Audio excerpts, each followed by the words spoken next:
Economists use the concept of elasticity of demand to answer this question: when does an increase in price lead to an increase in revenue? So, suppose you're trying to sell some product, you might think, oh, if I raise the price, well, then I'm going to bring in more money. Well, not so fast, right? Because when you raise the price, the demand is going to go down. And so, does the increase in price lead to an increase in revenue? Well, it depends. It depends on how sensitive the demand is to that price increase. So we have this basic economic principle that if the price of a product increases, the demand will decrease. And if the price decreases, the demand will increase. But the question is, how sensitive is the demand to the price? And that's what we're really interested in when we're talking about elasticity of demand.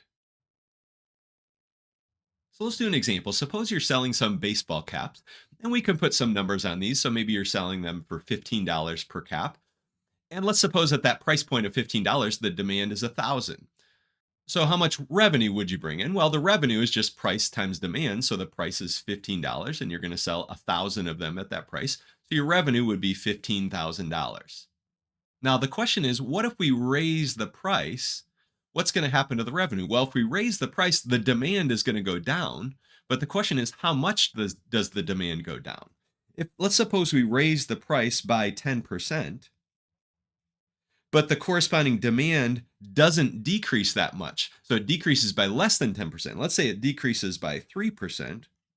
Well, you're going to raise more revenue in that case. The demand was not very sensitive. So that 10% increase in price only resulted in a 3% decrease in the demand.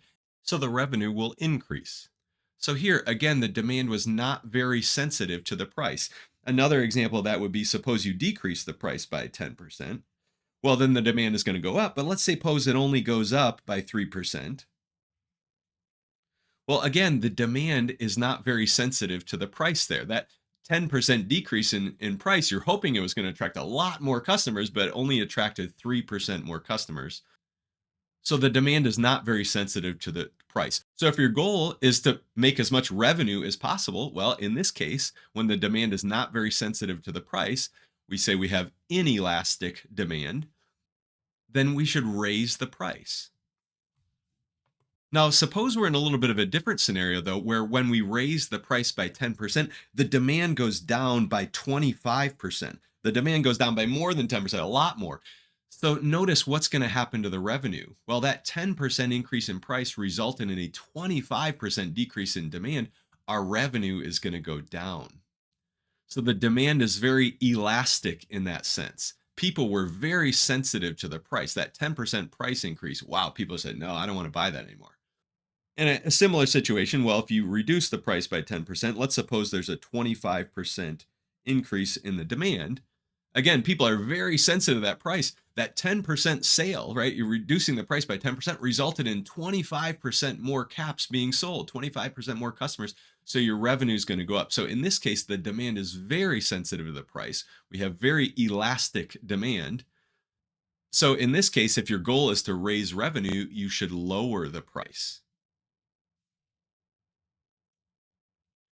Now we're going to give a precise definition of elasticity of demand. So let the price P and demand X for a product be related by a price demand equation of the form X equals F of P. So this is a price demand equation.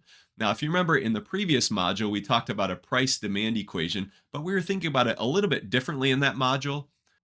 Back then, we thought of the X, the demand, as being the input of the price demand equation, and the P, the price, as being the output. Here, we're thinking about it in the exact opposite way. We're thinking of the price as being the input and the demand as being the output. And I actually think this way of thinking about it makes a little bit more sense. But hopefully, this won't cause any confusion. So we have a price demand equation where the price is the input and the demand is the output. And we're calling it F here. Sometimes the book will call it D, so it'll have D of P, but I think most times my math lab and the book call it F of P.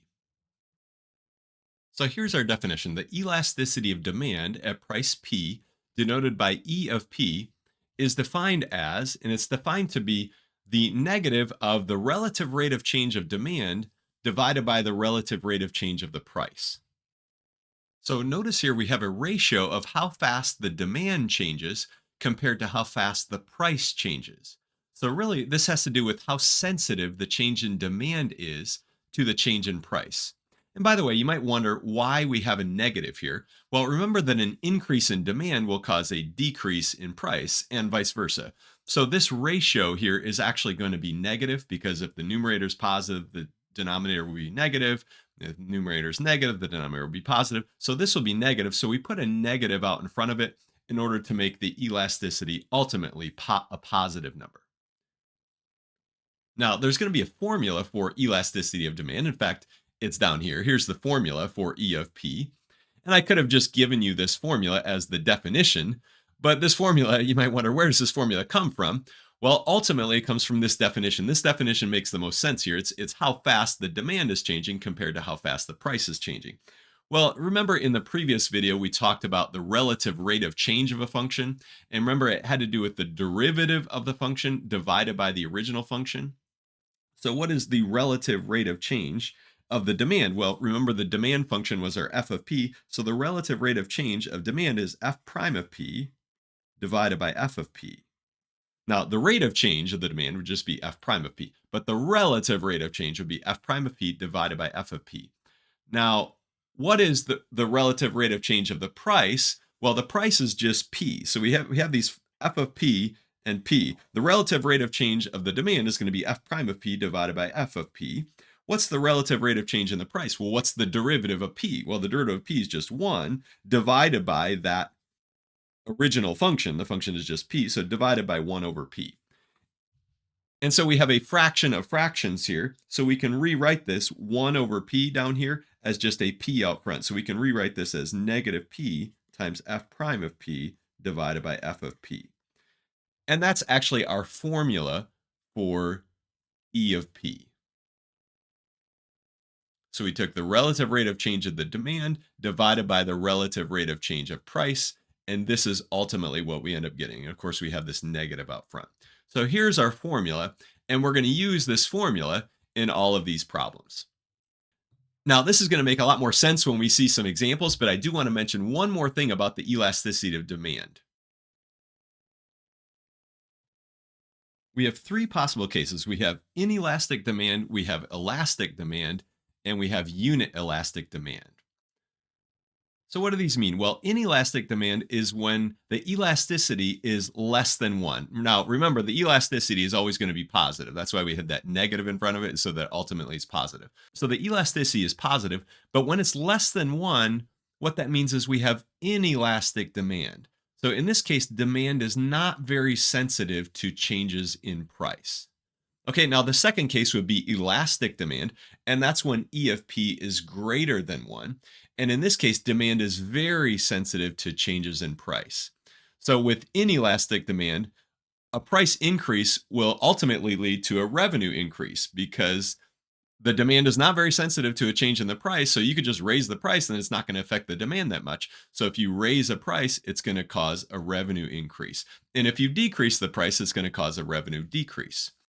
Now, when the demand is elastic, when E of P is greater than 1, so demand is very sensitive to changes in price, then a price increase is going to lead to a revenue decrease because that increase in price made the demand go down by so much that you actually have less revenue. And a price decrease will lead to a revenue increase. Now, the last case, what about if E of P is equal to 1? Well, in that case, we say we have unit elastic demand. And what this really means is that a small percentage change in the price produces the same percentage or roughly the same percentage change in demand. So let's do an example. Consider the price demand equation x equals f of p equals 275 minus 3p for a certain pair of shoes at an online retailer. Now, part A, find f of 51 and interpret your answer. Part B, find the E of P, find the elasticity of demand. And part C, find the elasticity of demand at the price of P equals 51. So in other words, don't just find E of P, find E of 51. Okay, and in that price, is the demand elastic, inelastic, or unit elastic? All right, so for part A, we want to find f of 51. Well, f of 51, if we plug in 51 for p here, we get 275 minus 3 times 51. 3 times 51 is 153. And if we subtract this, we get 122. So f of 51 is 122. Now, what does that mean? Well, what that means is at a price of $51, the demand is 122 pairs of shoes. So that's what f of 51 equals 122 means. Now, by the way, you could also find the revenue by just multiplying that price times the demand, and that would be the revenue that you generate at that price point of $51.